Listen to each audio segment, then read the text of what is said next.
Muchas gracias, Rocío Silva San Esteban. Y ahora damos uso de la palabra a la congresista Verónica Mendoza. Ella integra la Comisión de Pueblos Andinos, Amazónicos, Afroperuanos, Ambiente y Ecología del Congreso de la República, y justamente la idea es que ella pueda exponernos su perspectiva de lo que es la ley de consulta previa, este proceso de implementación, a propósito también de lo que se viene llevando a cabo en el lote 192 de AB. Muchas gracias, muy buenas noches a todos los presentes, a los APUs que nos han venido a visitar de lejos, que en buena hora ha coincidido su visita con este evento.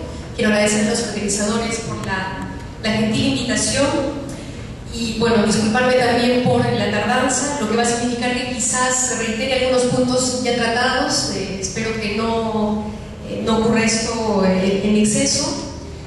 Comentarles también que en el Congreso de la República, en el marco de la Comisión de Pueblos Indígenas, Ambiente y Ecología, hemos constituido dos grupos de trabajo que tienen que ver directamente con lo que vamos a conversar esta noche.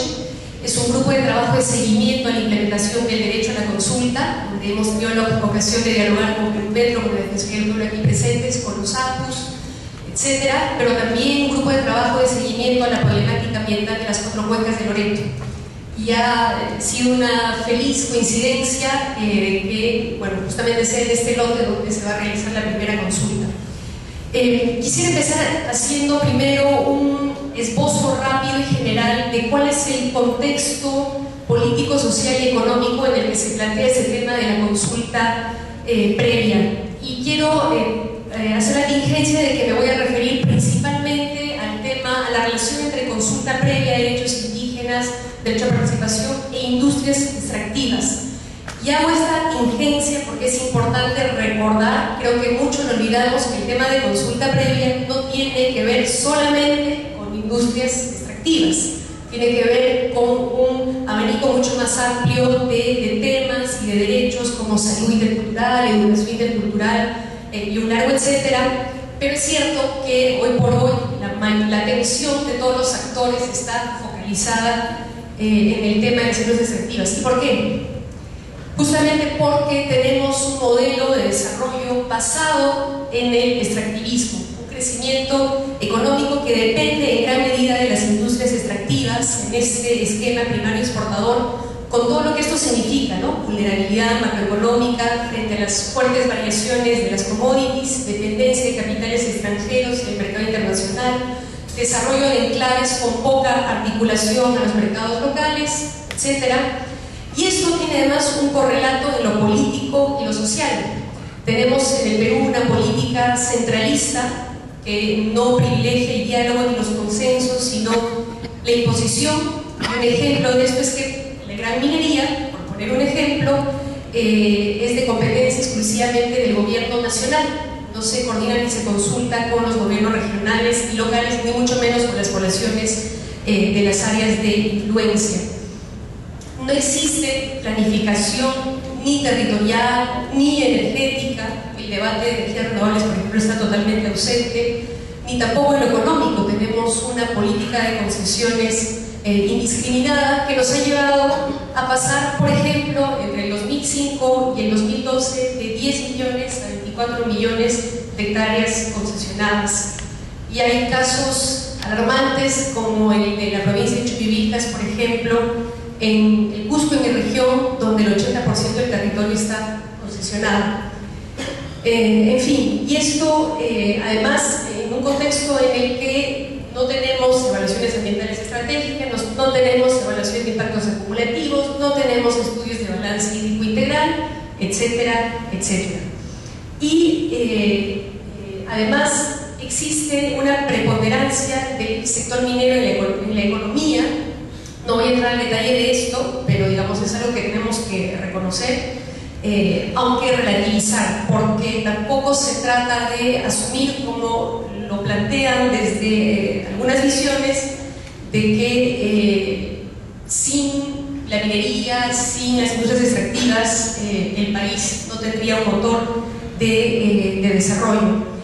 Digo esto porque lamentablemente percibo yo a veces se plantea esto de que sin industrias extractivas no hay desarrollo, no hay programas sociales, ¿no? Y esto a veces termina planteándose casi como un chantaje, ¿no? Incluso a veces significa una imposición por la fuerza. Programas sociales además con un enfoque, como se ha dicho aquí, de inclusión social, ¿no? Con los bemoles que ha planteado Rocío. Y hay poco esfuerzo todavía por diversificar nuestra economía, pero esta dependencia no es vista como un peligro, ¿no? Sino casi como un valor, ¿no? Y muchos nos enorgullecemos de ser un país minero.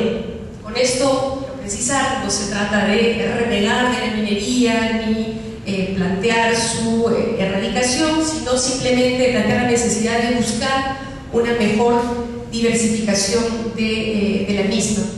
Esto acompañado además de una débil institucionalidad estatal en materia ambiental, acompañado del contexto del cambio climático respecto al cual el Perú es particularmente vulnerable, en fin, un largo etcétera de variables en un esquema que trae buenos resultados, es cierto, en lo macroeconómico, por lo menos temporalmente, pero que también tiene sus límites y ya la realidad nos está revelando a través de estas resistencias locales, en el Perú llamamos conflictos socioambientales, y que han significado, por decirlo rápido, en el 2012, 24 fallecidos, todos civiles, y más de 600 heridos entre policías y militares, y como se ha dicho aquí también, conflictos sociales de los cuales entre el 60 y el 70% son socioambientales. Y esto porque las industrias extractivas casualmente se desarrollan principalmente o en gran parte en territorios indígenas, con la consiguiente vulneración de derechos, puesto que ha predominado un esquema de expoliación casi colonialista en los últimos años. Sin embargo, creo yo que las cosas están empezando a cambiar, se está empezando a construir una nueva institucionalidad ambiental y se están empezando a implementar políticas interculturales, políticas de acercamiento a los pueblos indígenas.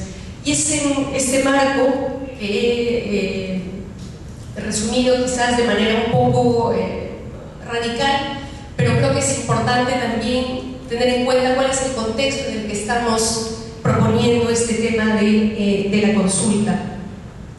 Y es este contexto el que creo yo ha determinado que tras la aprobación unánime de la ley de consulta, o incluso durante su debate surgieran una serie de resistencias e incluso tergiversaciones con esta idea de que la consulta pudiera pues frenar el desarrollo o menoscabar la competitividad de la economía peruana. Y creo yo que este tipo de presiones o argumentos han significado que en el proceso de reglamentación hubieron pues algunas complicaciones.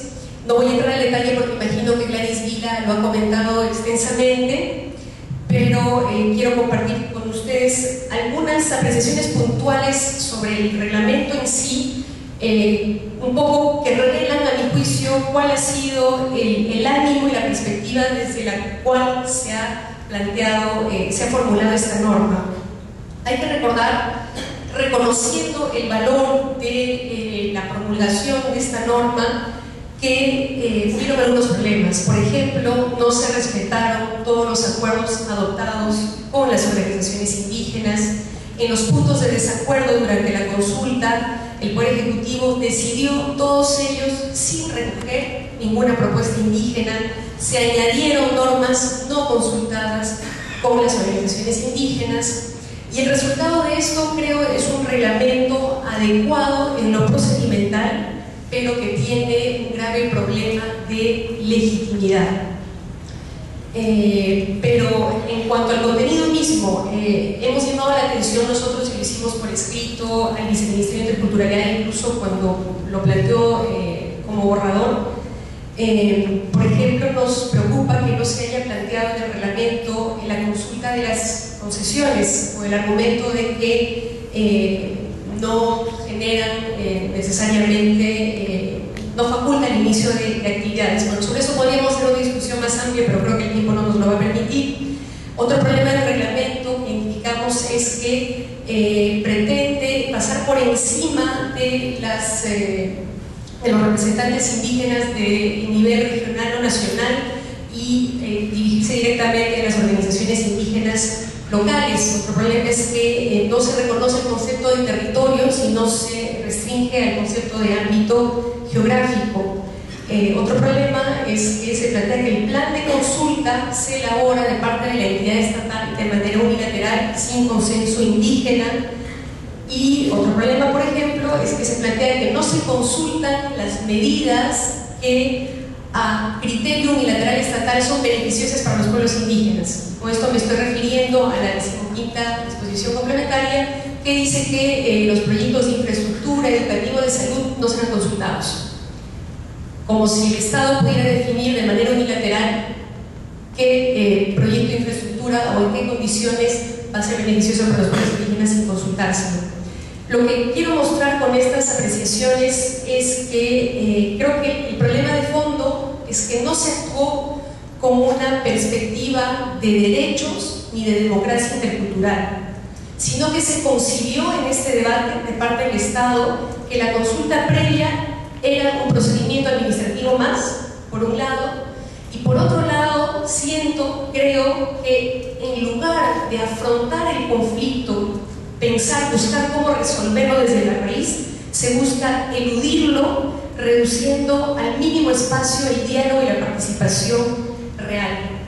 No se pensó en conceptos tan importantes como la libre determinación, no se pensó en que el fondo de la consulta, y que debiera transmitir en el reglamento también, es el respeto de los derechos fundamentales de los pueblos indígenas. Con todo esto tenemos un marco normativo que aparece como bastante sólido, ¿no? Convenio, ley, reglamentos sectoriales, etc. Pero tenemos todavía dudas, por lo menos yo las tengo, sobre la verdadera voluntad política del Estado de implementar efectivamente el derecho a la consulta y a la participación indígena en nuestro país. Y lo digo porque se perciben claramente serias resistencias a la implementación, sobre todo respecto a las industrias extractivas. Y aquí quiero pasar al otro tema que se me había pedido comente, y es el de la consulta en el lote 1B, rápidamente también, porque ya los han dado cuenta de manera bastante detallada de eso.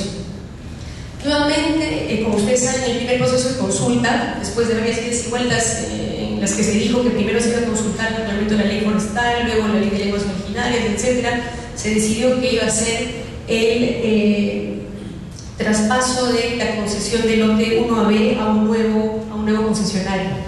Yo creo, es mi interpretación, quizás me equivoco, pero la planteo, es que esa decisión no fue casual, es decir, que la primera consulta fuese en este lote, y creo que lamentablemente no se definió tampoco con criterios de derechos indígenas, sino más bien con un criterio de conveniencia política, lo cual no necesariamente es malo en este proceso tan delicado. Y digo esto porque pienso que se pensó que al tratarse de un simple, entre comillas, traspaso de concesión a un nuevo titular, la cosa iba a ser fácil, ¿no? Y que además, aunque con graves impactos, los pueblos indígenas de esta área tenían ya una experiencia de convivencia, que ellos sabrán calificar, de convivencia con las industrias extractivas.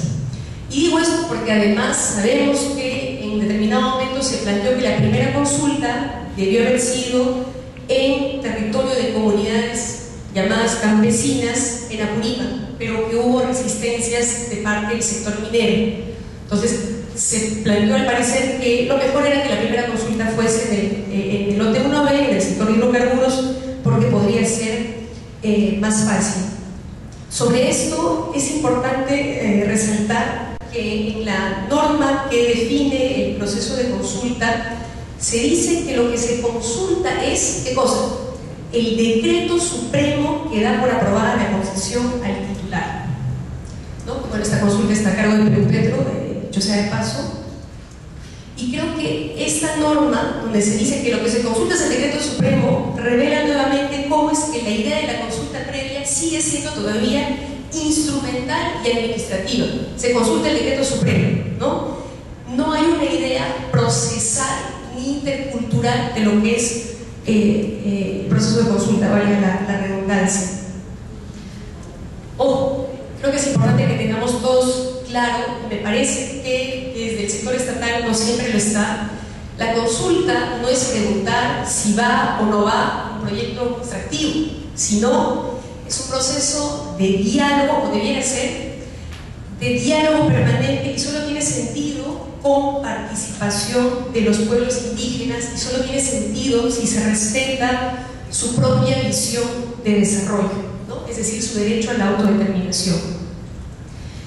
Y creo que lo que está ocurriendo en el tema del lote 1B es bastante interesante, porque gracias a la fortaleza organizativa de las federaciones indígenas de Loreto, se están promoviendo algunos ajustes al proceso de consulta. Por lo menos creo yo, presumo yo, que a futuro van a significar aprendizajes que vamos a recoger en cambios normativos. Por ejemplo, ustedes recordarán lo que les comentaba del reglamento. Han planteado ellos, durante el proceso de acercamiento que ha habido con Perupetro, la entidad encargada de esta consulta, que primero no se puede pasar por encima de los representantes de las federaciones, ¿no? Que se tiene que respetar su autonomía organizativa indígena, sin perjuicio, por supuesto, de que participen plenamente los dirigentes locales. Han planteado, Perupetro, no me dejará mentir aquí el gerente general, que el plan de consulta no lo puede hacer el Estado de manera unilateral, sino que tiene que ser de manera concertada. Y han planteado también que la consulta no podría ser después de la licitación, cuando ya todo está acordado con el nuevo concesionario, sino antes, para que se pueda incorporar en el modelo de contrato, ¿no? Por un lado, las demandas, las perspectivas de los pueblos indígenas, y entiendo que eso está en discusión dentro del Estado. Ojalá que se adopte esta perspectiva y esta propuesta de los pueblos indígenas, porque creo que además esto permitiría, el hecho de hacer la consulta antes de la licitación, permitir que las empresas que van a postular tengan las reglas del juego absolutamente claras desde el principio, que incorporen en sus perspectivas también a los pueblos indígenas y sepan qué es lo que ellos requieren, ellos que están en el territorio en cuestión. Esto con un criterio de seguridad jurídica y con un criterio de garantía de estabilidad social, si es que se hace bien. Y lo que tengo que saludar aquí es la disposición que yo he visto, por lo menos hasta ahora, de parte de la entidad encargada de la consulta de Perupetro, de adoptar muchos de esos planteamientos, ¿no? Y entiendo que ha habido coordinación, por ejemplo, con las federaciones, los dirigentes nacionales, ¿no? Entiendo que ha habido esta disposición de construir el plan de consulta de manera concertada, y creo que esto revela que todos tenemos claro que este primer proceso de consulta tiene que ser un proceso modelo. Si bien queda clarísimo que cada proceso de consulta va a ser único, genuino, este primer proceso de consulta va a tener mucho impacto en la reconstrucción de confianza entre el Estado y los pueblos indígenas. Pero ya lo han planteado aquí los APUs presentes, también han dicho en palabras de David, planteadas aquí en el propio Congreso de la República, ¿cómo pueden pedirme una consulta? ¿Cómo puedo permitir que alguien entre a mi casa cuando antes estuvo en ella, me la destruyó y se fue? Si no me pide primero disculpas, si no arregla primero aquello que destruyó. Y ya les he explicado cuáles son las condiciones previas que ellos están planteando para el proceso de consulta, ¿no? Creo que es totalmente legítimo que se pida que el Estado exprese con absoluta claridad su voluntad de remediar los impactos y los pasivos pasados, de atender el problema de falta de titulación y un largo etcétera, que evidentemente no puede ser resuelto por la entidad encargada de la consulta. O sea, no se le puede cargar toda esa responsabilidad a Perupetro. Este es un problema transversal y que revela la urgente necesidad de plantear el tema de una institucionalidad estatal indígena. O sea, no se le puede pedir al Perú Petro que haga la consulta cuando por otro lado están problemas de titulación, de impactos ambientales, de compensación, etcétera, etcétera. Tiene que haber un acompañamiento multisectorial y intersectorial a este proceso. Entiendo que se ha planteado la constitución de una comisión multisectorial de seguimiento a la consulta. No sé si este espacio va a permitir abordar toda esta problemática integral, pero en todo caso creo que se hace urgente que debatamos el tema de la institucionalidad estatal indígena. También los APUS han logrado, a partir de esta ventana que se abrió con el tema de la consulta, ya lo han comentado ellos, la declaratoria de emergencia ambiental, han logrado promover dentro del Estado algunos ajustes normativos, precisión de funciones entre OEFA y OSINERMI, publicación de estándares de calidad ambiental de suelos, etcétera, etcétera. Entonces, el problema con esto es que por un lado, revela la fortaleza, la capacidad organizativa de estas federaciones que están implicadas en este primer proceso de consulta. Siempre les digo yo que tienen que tener presente que todo lo que están logrando ellos es histórico y lo están logrando no solamente para ellos, sino para todos los pueblos indígenas de la Amazonía y la Sierra que luego se van a ver involucrados en este tipo de procesos. Entonces, desde ese punto de vista, me parece digno de saludar que esta fortaleza organizativa esté permitiendo, promoviendo que el Estado se acomode, que el Estado reflexione, pero por otro lado es preocupante porque significa que no tenemos un Estado tan proactivo como debiera, sino que está sujeto siempre a la exigencia y a la presión de las organizaciones indígenas. Entonces, ¿qué va a pasar cuando se haga consulta previa en territorios donde los pueblos no están tan bien organizados y tan fortalecidos?